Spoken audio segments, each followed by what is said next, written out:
2,500 years ago, robots guarded Buddha's relics, says a legend of ancient India. Well, we shouldn't be surprised. We had an ancient robot, a flying robot, guarding the ancient Minoan Empire of Crete.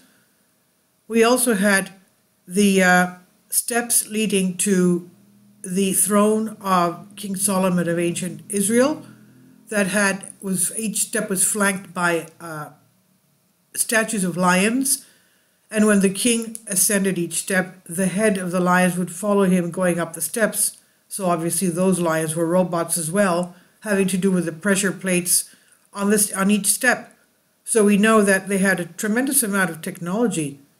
Now here, concerning the robots guarding Buddha's relics, 2,500 years ago, that's about the time of Alexander the Great. Now, even the legendary author Homer explored Greek mythology for the idea of automata, that is, self-propelling devices, more than 2,500 years ago. And by the 3rd century BC, that is, at the time of Alexander the Great, engineers in Hellenistic Alexandria and Egypt were building true mechanical machines. Alexandria, of course, was named after Alexander the Great. He established that city in Egypt. Now, such scientific inventions and historically existing technologies were not unique and inherent only to Greco-Roman culture. Many ancient societies invented and even designed automata, these types of automated machines. Chinese chronicles also are full of stories of emperors fooled by realistic androids and descriptions of artificial servants allegedly created in the 2nd century by a female inventor, a female of all things, a female inventor, Huang Yu-ying, and the Hindu epics speak of such techno-miracles as flying war chariots of Vimanas and animated beings. One of the most intriguing stories from India tells us how robots once guarded the relics of the Buddha.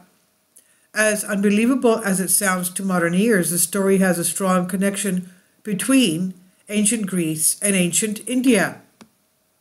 The story takes place during the time of the kings of Ajatashatru and Ashoka. Ajatashatru, who ruled from 492 to 460 BC, was famous for introducing new military inventions such as powerful catapults and a mechanized war chariot with rotating blades.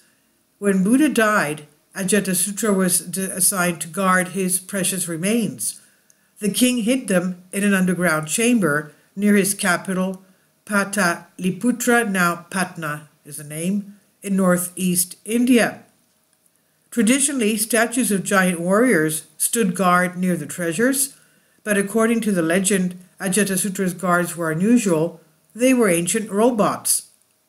In India, automata, or mechanical beings that could move on their own, were called Bhuta Vahana Yantra, or spirit movement machines, in Pali and Sanskrit.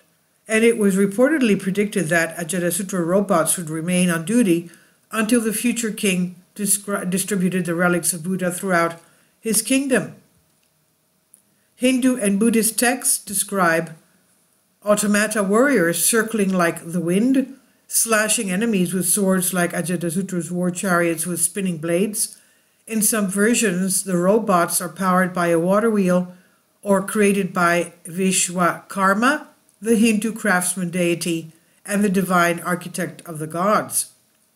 But the most striking version came in a confusing way into the scripture of Loka Panatati from Burma.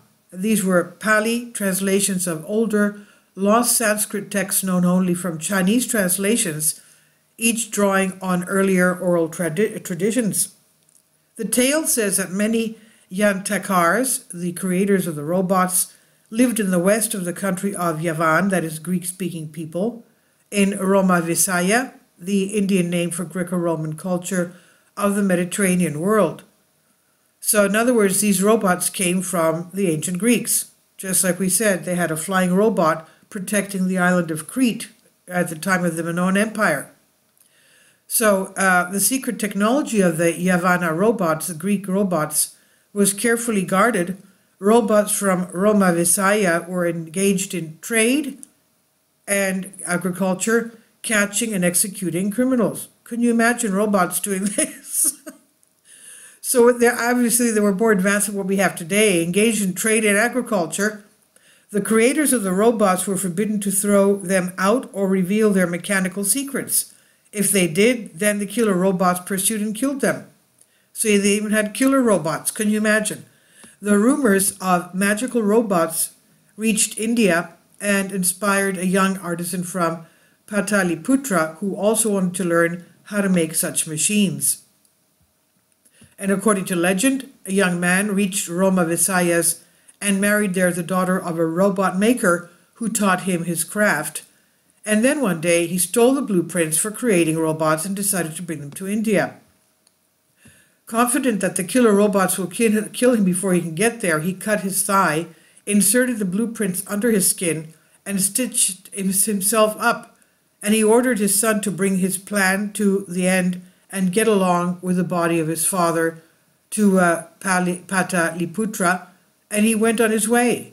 Naturally, he was caught, killed, and his son found his body and delivered it to Pataliputra.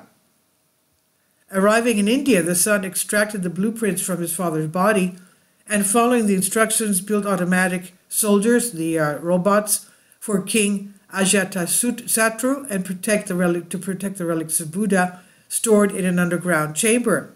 And all this was so secret that some people forgot about the existence of the secret vault. 2 centuries after Ajatasattu, the powerful Mauryan Empire in Pataliputra was ruled by Ashoka, thus 273 to 232 BC. According to the legend, Ashoka heard the rumor of the hidden relics and searched until he found the underground chamber guarded by ferocious android warriors. When Ashoka tried to get in, a fierce battle broke out between him and the robots. Can you imagine? According to one version, the god Vishvakarman helped Ashoka defeat them by shooting arrows into the bolts, holding the rotating structures together. And according to another one, the son of an old engineer explained how to disable the robots and take control over them. Be that as it may, Ashoka ended up commanding the automaton's army himself. Is the legend just a fantasy, or could it have arisen against the backdrop of early cultural exchanges between East and West? The story clearly connects the mechanical creatures protecting the relics of Buddha with the automata from Roma Visaya, the Greek-influenced state. How old is this tale? Most scientists believe that it arose in the Middle Ages if we count according to the European calendar, but some are sure that this story can be much older. The narrative points to a technological exchange between Mauryan and Hellenic cultures, and contacts between India and Greece began in the 5th century BC, when the engineers of Ajatasattu created new military machines. The Greco-Buddhist culture exchange intensified after the campaigns of Alexander the Great in northern India. Greek and Aramaic inscriptions on a monument originally erected by King Ashoka in Kandahar in present-day Afghanistan. In 300 BC, we're talking about the time of Alexander the Great, 2 Greek ambassadors, Megasthenes and Dimachos, already resided in Pataliputra, which boasted Greek-influenced art and architecture, and was the home of the same legendary artisan who stole the robot design from Roma Visaya. And the great pillars erected by Ashoka are inscribed in ancient Greek and contain the name of Hellenistic kings, demonstrating Ashoka's direct connection with Greece.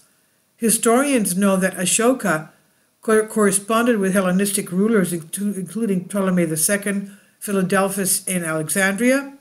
He was one of the generals of Alexander the Great, whose spectacular procession in 279 BC became famous for the use of elaborate animated statues and automatic devices. Historians report that Ashoka sent envoys to Alexandria, while Ptolemy II sent envoys to Ashoka in Pataliputra. So diplomats usually presented magnificent gifts to showcase the cultural achievements of their countries. Maybe drawings or miniature models of automata and other robotic devices were donated to the ancient Indians. Today, it's no longer possible to pinpoint the date of the legend's appearance, but it's likely that the idea of robots guarding the relics of Buddha combines real and imagined engineering feats from the time of Ajatasattu and Ashoka, and this astounding story is proof that the concept of automata has been around since antiquity, and it illustrates the universal and eternal connection between imagination and science really well. And this is on Hows and Whys by Vicky Verma. Please leave your comments, and thank you for your support. My Patreon account, the daily posts are 5 videos daily, and they are totally different from what I have on my YouTube channel. Thank you so much for your support and that you find all my content so interesting. You'll find the Patreon account details in the description box below.